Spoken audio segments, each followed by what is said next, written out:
Filosofi Wayang bagian kedua.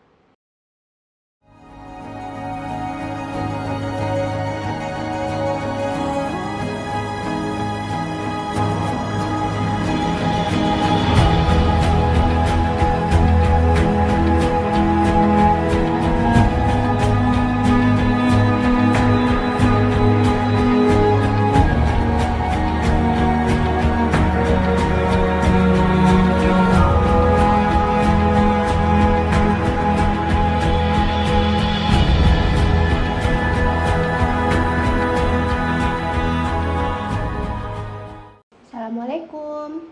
Bagaimana setelah mendapat pencerahan sedikit mengenai wayang di filosofi wayang bagian pertama kemarin, mungkin udah ada bayangan ya. Sebenarnya sih wayang ini familiar buat kita orang Indonesia. Masalahnya sejauh mana kita mengetahui dan mengenal wayang itu sendiri.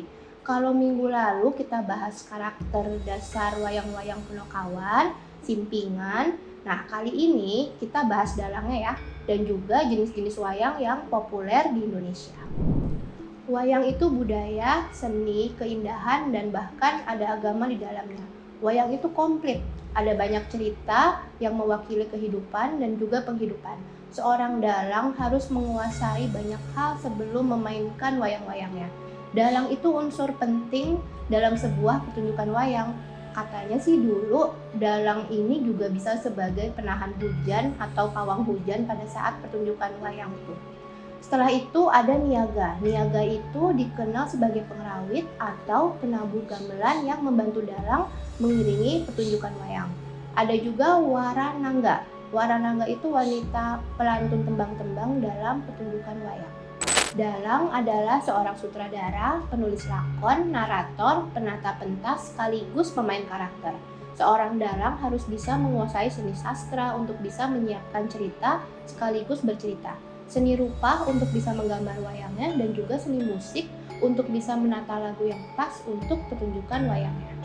Jadi kesimpulannya, seorang dalang itu mesti serba bisa, memiliki kemampuan yang mumpuni karena ia yang akan menghidupkan pertunjukan wayang dan juga tokoh wayang yang akan dimainkannya. Dalang dalam Jarwo Doso itu diartikan pula sebagai muda tulang atau artinya yang membeberkan ilmu, memberikan pencerahan kepada penontonnya. Seorang dalang akan memainkan wayang di balik sebuah layar kain berwarna putih atau disebut juga sebagai kelir. Dari belakang, dalang akan disorotkan sebuah lampu yang terang sehingga bayangan dari wayang akan tampak pada kelir tersebut.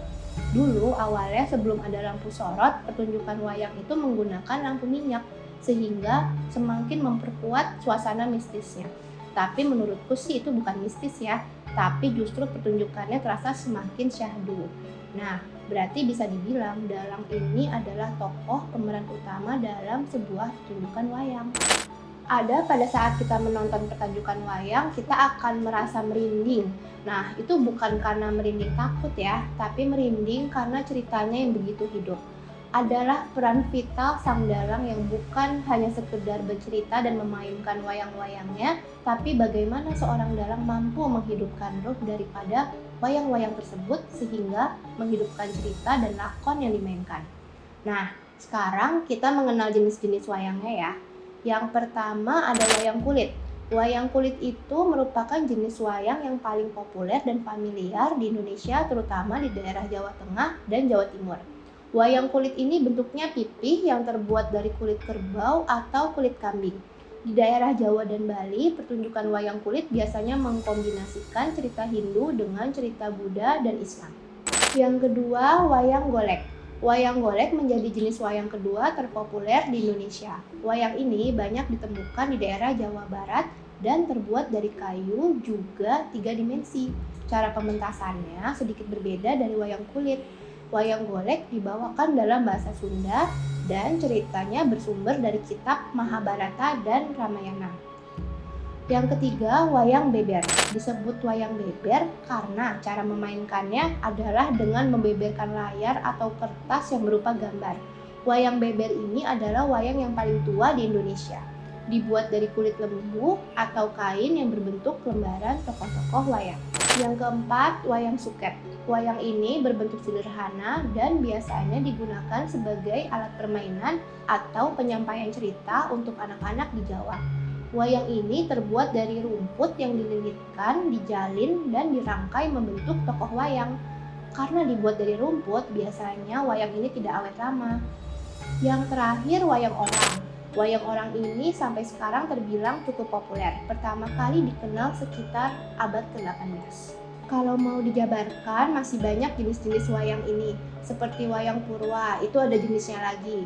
Wayang kulit gagrak Yogyakarta, wayang kulit gagrak Surakarta, wayang kulit gagrak pesisiran, atau wayang madya, wayang gedok, wayang bambu, wayang kayu. Nah, kalau wayang kayu ini jenisnya salah satunya wayang golek tadi ya, dan juga wayang klitik. Ada juga wayang tapak dan wayang menak. Nah, bagaimana? Pastinya udah semakin familiar kan sama wayang? Oh iya, pada tahun 2003, tepatnya 7 November 2003, wayang kulit ini diakui loh oleh UNESCO menjadi Masterpiece of Oral and Intangible Heritage of Humanity, atau karya kebudayaan yang mengagumkan di bidang cerita narasi dan warisan budaya yang indah dan berharga. Sebagai budaya yang telah diakui dunia, maka pemerintah Indonesia menetapkan tanggal 7 November sebagai Hari Wayang Nasional. Hari Wayang Nasional ini juga sebagai salah satu upaya untuk melestarikan dan mengembangkan seni pertunjukan wayang sebagai aset budaya bangsa Indonesia. Nah, kebetulan aku bawa wayang-wayangan nih. Ini Punokawan, harusnya Punokawan 4 ya. Ada Semar, tapi sayang Semarnya ketinggalan.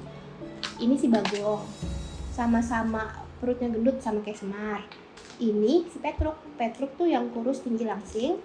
Kalau ini si Gareng yang perawakannya kecil. Nah, terus ini siapa ya berdua ini? Mereka ini Togok sama Bilung. Kebanyakan orang tahunya itu Punokawan ya berempat itu. Tapi yang Jawa Tulen biasanya sih tahu. Kalau yang udah tahu si Togok sama Bilung, mereka pasti akan mengkategorikan sebagai golongan Punokawan yang oportunis karena keduanya tidak pernah setia pada satu raja. Tapi sebenarnya tugas mereka sama seperti Semar dan yang lainnya, yaitu membimbing. Tapi bisa dibilang mereka ini tugasnya lebih sulit karena mereka harus meluruskan bibit-bibit angkara murka yang timbul. Nah, ini Togok, ini Bilung. Bedanya kalau Togok depannya dia mulutnya itu lebih lancip. Oke, kalau gitu aku tutup dulu sampai di sini. Next kita bahas senjata-senjatanya wayang ya. Terima kasih, jangan lupa like dan subscribe. Assalamualaikum.